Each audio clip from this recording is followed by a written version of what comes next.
On the 19th of January, while awaiting clearance to enter the Israeli port of Haifa, this laden general cargo vessel was hit by heavy weather, causing it to run hard aground.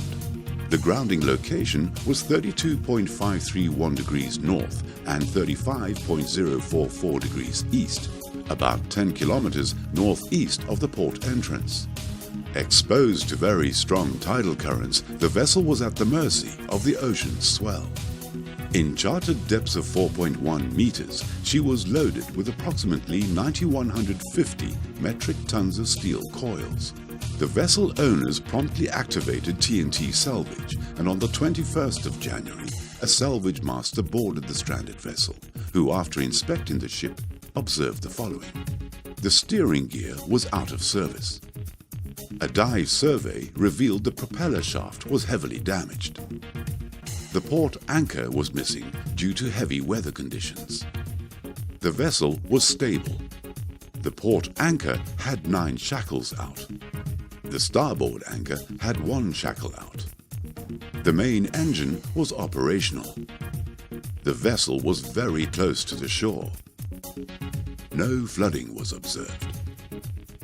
Oil spill response assets were retained but not deployed, as no pollution was observed.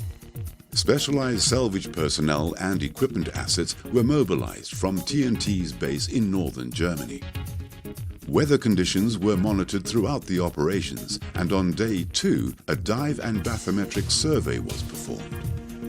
The vessel was prepared for the predicted weather forecast of fast-approaching gale-force winds, high seas, and swell conditions. The tugboat Dancour 6 was mobilized and connected to the bow of the stricken vessel to maintain her position. The T&T salvage crew installed multiple portable pump systems and blowdown equipment on all the ballast water tanks. But due to gale-force wind conditions and high sea swell the following day, no work on deck took place and the casualty shifted 106 meters astern.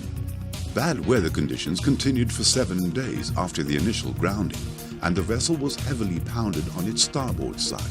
And although salvage operations ceased, the vessel's condition was constantly monitored.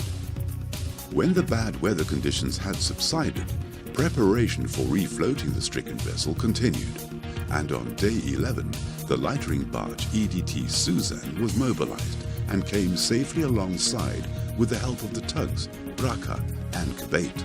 The lightering barge took on board 6,200 metric tons of steel coils, with the use of both the vessel's forward and aft pedestal cranes, and it made 4 trips back to port to complete this operation.